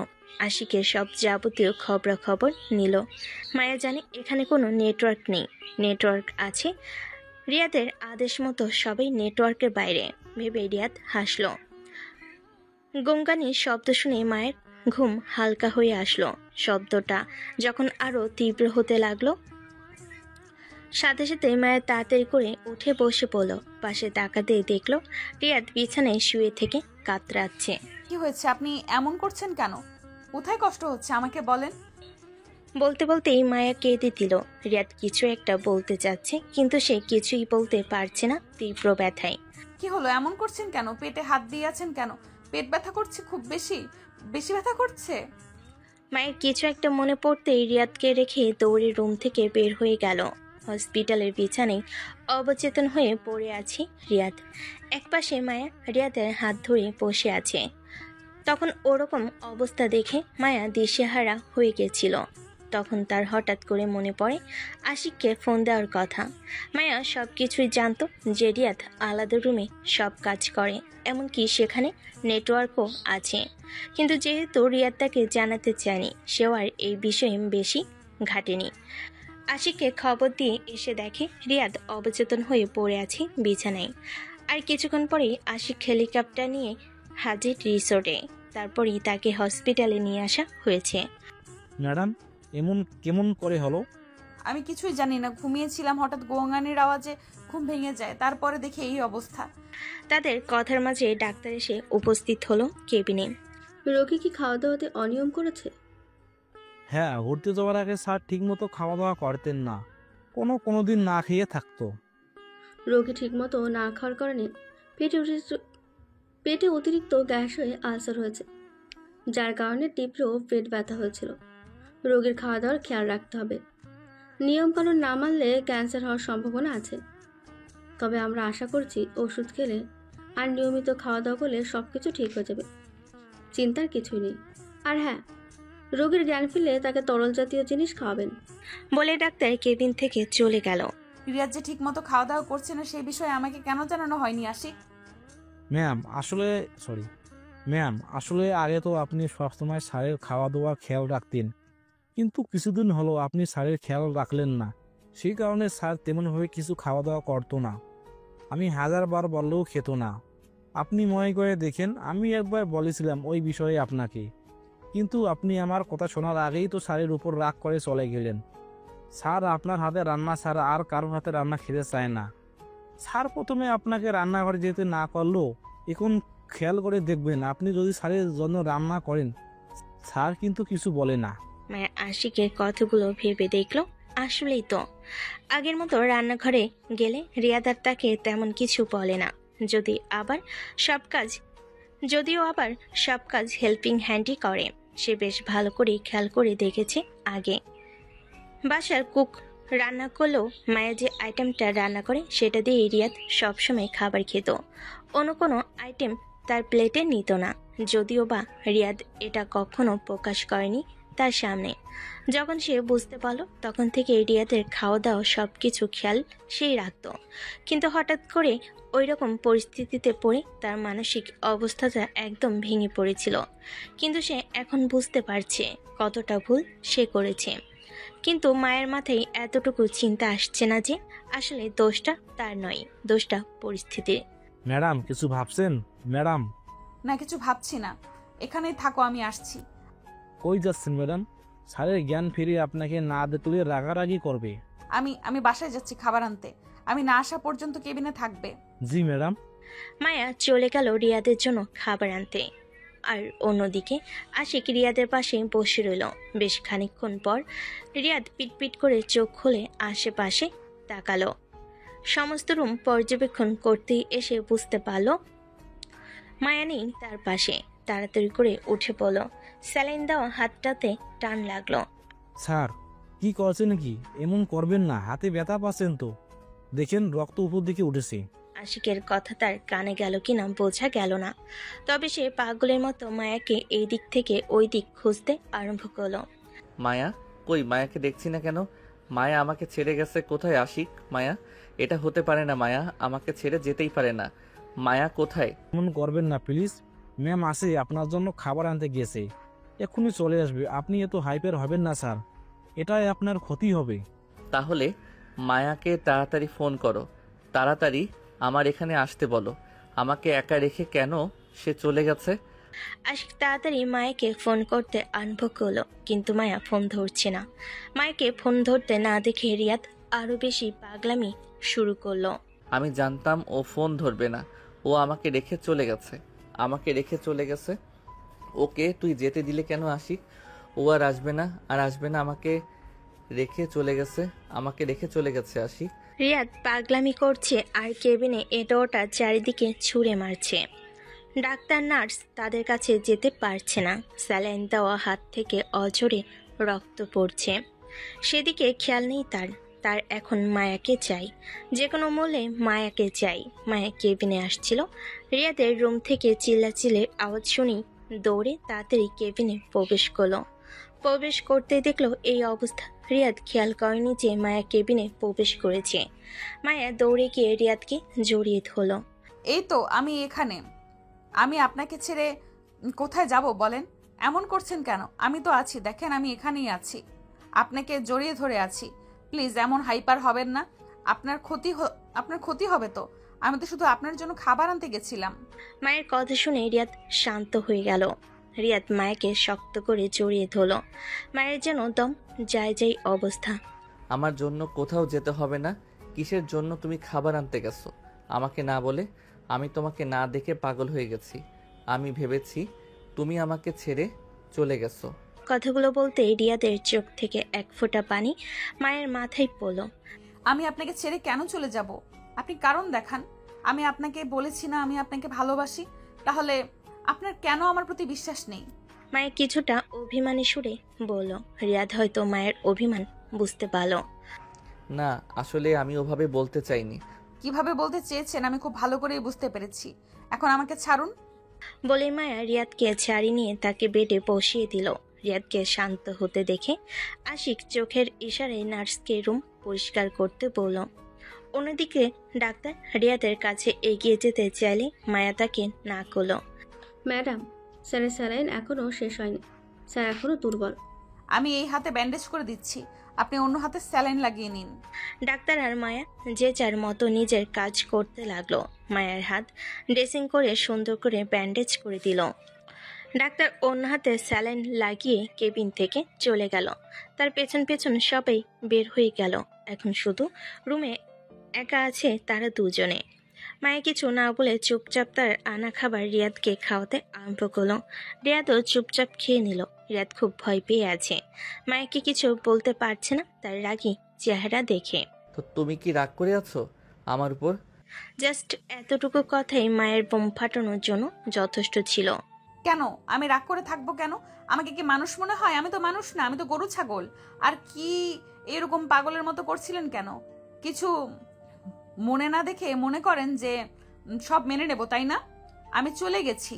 কি আমি চলে গেছি? কি হলো? আমার কথার উত্তর দিচ্ছ না কেন? আমার কথাই কি আপনার কানে যাচ্ছে না? না মানে আসলে। কিসের না মানে আসলে? মুখ দিয়ে কথা বের হচ্ছে না? আমি বলিনি আমি আপনাকে পছন্দ করি। আমার মনে হয় আমি আপনার সাথে অভিনয় করছি। আমি কি আপনার চিটার মনে হয়? আমার কথার বিশ্বাস নেই? আমার মুখের কথার কোনো দাম নেই? আসলে আমিও ওভাবে বলতে চাইনি। তাহলে কিভাবে বলতে চেয়েছেন? বললেন আমাকে এইভাবে বলতে চাননি, কিভাবে বলতে চেয়েছেন? আমার উপর যদি আপনার বিশ্বাস নাই থাকে তাহলে আপনি আমাকে কিসের ভালোবাসেন? এটা কোন ধরনের ভালোবাসা আমাকে বলেন? আর যদি বিশ্বাস না থাকে তাহলে আমাকে ডিভোর্স দিয়ে দিলেই তো হয়। নিজেকে খুব পাগল প্রেমিক মনে করেন, তাই না? আর আমি কিছুই না। আমাকে তো আপনার মানুষ মনে হয় না। মানুষ মনে করলে এতটুকু বিশ্বাস থাকতো আপনার আমার প্রতি। কথাগুলো বলতে বলতে মায়া এবার কান্না করে দিল। রিয়াদ মায়াকে টেনে বুকের মধ্যে জড়িয়ে নিল। সরি, আর এমন হবে না। সরি, আর কান্না করো না প্লিজ। তোমার কান্না দেখলে আমার কষ্ট হয়। আসলে আমি তখন তোমাকে না দেখে হাইপার হয়ে গেছিলাম। আমার মাথাতেই কথা আসেনি। আমি তখন কি করেছি আমি নিজেও বুঝতে পারিনি। আমার কি মনে হয় রিয়াদ জানেন, আমি মনে হয় আপনার কাছে কুকুর বিড়াল কেউ মানুষ এত পাহারা দিয়ে রাখে না যতটা আপনি আমাকে পাহারা দিয়ে রাখেন। আমার সাথে তো আপনার কোনো বিশ্বাসই নেই। যেখানে বিশ্বাস থাকে না সেটাকে ভালোবাসা বলে না। আপনি যদি আমাকে সত্যিই ভালোবাসতেন তাহলে আমার প্রতি আপনার বিশ্বাস থাকতো যে আমি কখনোই আপনাকে ছেড়ে যাব না। সরি আমার বউজান, আমি আর কখনো এমন করব না। আমি আর কখনো তোমাকে অবিশ্বাস করব না। এবারের মতো মাফ করে দাও। একটুখানি সুস্থতা দাও। সুস্থ হওয়ার পর আমি কান ধরে উঠবস করব যে আমি সত্যি বলতেছি। না, আপনাকে কান ধরে উদ্বাস করতে হবে না। আমি আপনার কথা বিশ্বাস করছি। তবে আপনি যদি আমার বিশ্বাস ভাঙেন তাহলে আমি সত্যিই আপনাকে ছেড়ে চলে যাব। এমন জায়গায় চলে যাব যেখানে আপনি চাইলেও আমাকে আর কোনো দিন ফিরিয়ে নিয়ে আসতে পারবেন না। মায়ের সম্পূর্ণ কথা শেষ করার আগে রিয়াদ মায়ের ঠোঁট দুটো নিজের দখলে করে নিল। বেশ কিছুক্ষণ পর ছেড়ে দিতেই মায়া জোরে জোরে নিঃশ্বাস নিতে আরম্ভ করলো। মায়ের ঠোঁট দুটো লাল টকটকে হয়ে গেছে, যেন এখনই রক্ত বের হয়ে যাবে। আর কখনো এমন কথা বলবে না। তোমার কিছু হলে আমি নিজেই শেষ হয়ে যাব। আমাকে শেষ করার জন্য কোনো বন্ধকের দরকার হবে না। তখন আমি বলছি আমার ভুল হয়ে গেছে। আর কখনো এমন হবে না। আর কখনো তোমার উপর আমি বিশ্বাস হারাবো না। আর কখনো তোমাকে আমি বন্দি করে রাখবো না। আপনাকে আমি স্বাধীনতা দেব। তুমি উঠবে, মুক্ত আকাশে উঠবে। দুজনেই কথা বলতে বলতে কখন যে ঘুমিয়ে গেছে তা দুজনের একজনও বুঝতে পারেনি। সেদিনের পর থেকে কেটে গেছে বেশ কয়েকটা দিন। রিয়াদ এখন ধরতে গেলে প্রায় সুস্থ। মায়ের যত্নে সে যেন তাড়াতাড়ি সুস্থ হয়ে গেছে।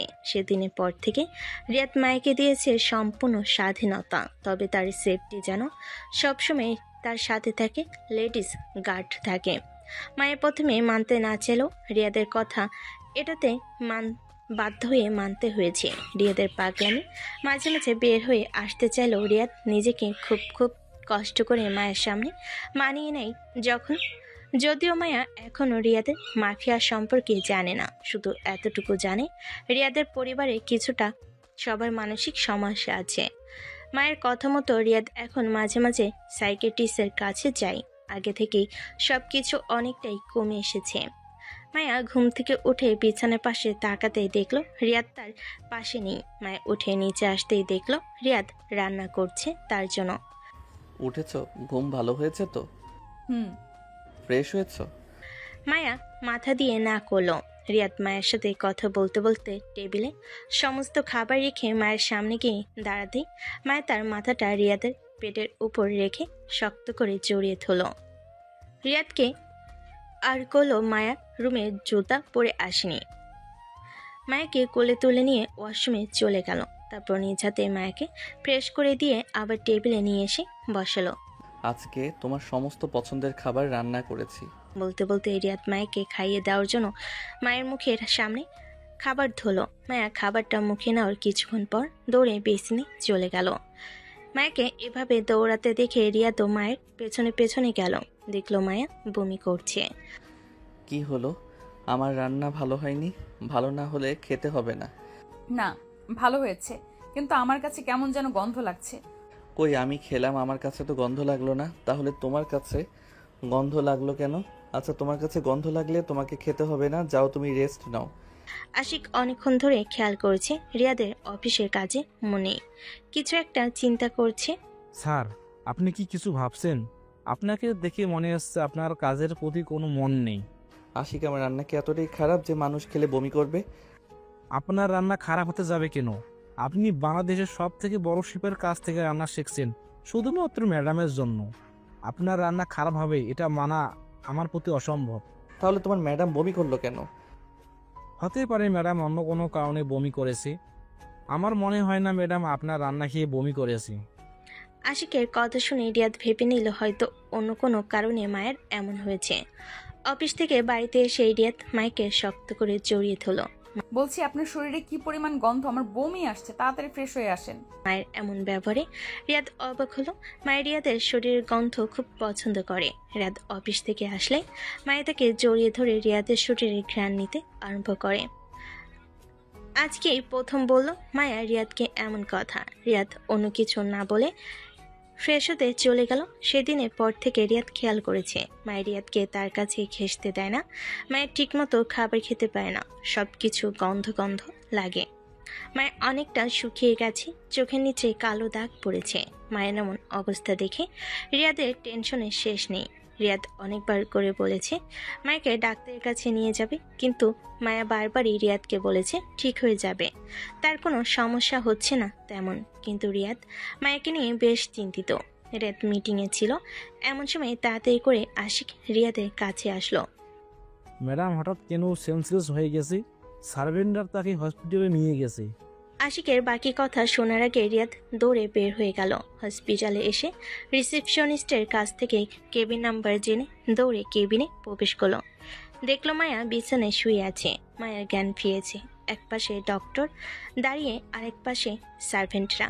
ডাক্তার, ও কেমন আছে? হঠাৎ করে কি এমন হলো যে অজ্ঞান হয়ে গেছে? আমি তোমাকে কতদিন ধরে বলছিলাম যে চলো যাই ডাক্তারের কাছে, তুমি তো আমার কথা শোনো না। তেমন কিছুই না, কিছু না খাওয়ার কারণে দুর্বল হয়ে গেছে। আর মিস্টার রিয়াদ, এখন থেকে আপনার স্ত্রীর বেশি খেয়াল রাখতে হবে। না খেতে চাইলেও জোর করে খাওয়াতে হবে। শরীরে প্রচুর পরিমাণে ভিটামিন দরকার। কেন? আপনার ওয়াইফ প্রেগনেন্ট, 5 সপ্তাহ হয়ে গেছে, আর টুইন বেবি, যা তার একটু বেশি সমস্যা হচ্ছে। বেশি বেশি খেয়াল রাখবেন। টুইন বেবি হলে সিকনেসের পরিমাণটাও বেশি হয়। রিয়াদের খুশি দেখে কি রিয়াদ না পারছে মায়াকে এখনই কোলে তুলে নাচতে। ডাক্তার ও নার্স সবাই কেবিন থেকে বের হয়ে গেল, মায়া আর রিয়াদকে একা একা রেখে। তুমি বুঝতে পারোনি, তোমার তো বোঝার কথা, তোমার পিরিয়ড অফ হয়ে যাওয়ার কথা। জানি না, আমি বুঝতে পারিনি। তুমি কি খুশি না? কেটে গেছে 5 মাস। এই 5 মাসে রিয়াদ মায়াকে প্রচণ্ড পরিমাণে কেয়ার করেছে। মায়ের এখনই চলাফেরা করতে প্রচণ্ড কষ্ট হয়। তার পেট স্বাভাবিকের তুলনায় বেশ খানিকটা বড়। বড় হবে নাই বা কেন, যমজ বাচ্চা আছে যে। রিয়াদ তার অফিসে যায় না, বিশেষ প্রয়োজন ছাড়া সবসময় মায়ের পাশে থাকে। রিয়াদ হাতে ফল নিয়ে রুমে প্রবেশ করতে দেখলো মায়া কান্না করছে। রিয়াদ ফলগুলো বেডসাইড টেবিলের উপর রেখে মায়ের পাশে বসে মায়াকে জড়িয়ে ধরলো। আমি কিভাবে বোঝাবো যে আমি কেমন খুশি? কি হয়েছে সোনা, এভাবে কান্না করছো কেন? তুমি কান্না করলে আমার কষ্ট হয়, তুমি জানো না? আমার নিঃশ্বাস নিতে কষ্ট হচ্ছে রিয়াদ, আমি একা কিছু পারিনি। দেখো না, এখন বিছানা থেকে উঠতেও পারছি না একা, প্রচন্ড কষ্ট হয়। আমার মাজা মনে হয় ব্যথায় ছিঁড়ে যাচ্ছে। এটাই শেষ, আর আমার বাচ্চা নেব না, আর আমরা বাচ্চা নেব না। তোমার এত কষ্ট দেখলে আমার দম বন্ধ লাগে, মনে হয় আমি নিজেই শেষ হয়ে যাব। আচ্ছা চলো বারান্দায় যাই, তোমার ভালো লাগবে। মায়াকে বারান্দায় নিয়ে গেল রিয়াদ। মায়াকে বসাতে চাইলে মায়া বসলো না, তাই রিয়াদ দাঁড়িয়ে থেকে নিজের বুকের সাথে মায়ের পিঠ ঠেকালো। তারপর মায়াকে পেছন থেকে খুব সুন্দর করে আলতোভাবে জড়িয়ে ধরলো। রাতের আকাশ খুব সুন্দর, তাই না রিয়াদ? রাতের আকাশের থেকেও আমার আকাশ আরো বেশি সুন্দর। তাই আমি খুব ভালোবাসি তোমাকে সোনা পাখি। আমিও আপনাকে খুব ভালোবাসি। আপনি আমার জীবনে না আসলে আমি বুঝতামই না সুখ কি জিনিস। আমার না খুব ভয় হয়। কেন? আমি কি ভালো বাবা হতে পারবো? কেন হতে পারবে না? তুমি যেমন আমার পৃথিবীর শ্রেষ্ঠ স্বামী, ঠিক তেমনি তুমি আমার সন্তানের শ্রেষ্ঠ বাবা হবে। আমি জানি তোমার মতো বাবা আর কেউ হতে পারবে না। মায়ের কথা শুনে রিয়াদ মায়াকে আর একটু শক্ত করে জড়িয়ে ধরে মাথায় চুমু খেলো। মনে মনে বলল, দেখো মা, তোমার কথা ভুল হয়েছে। তুমি বলেছিলে আমাকে কেউ ভালোবাসবে না, আমাকে কেউ একজন পাগলের মতো ভালোবাসে। তোমার কথা মিথ্যা হয়েছে মা। আমি যেমন আমার স্ত্রীর শ্রেষ্ঠ স্বামী, আমি ঠিক তেমন করে আমার সন্তানের শ্রেষ্ঠ বাবা হব। তুমি দেখে নিও মা।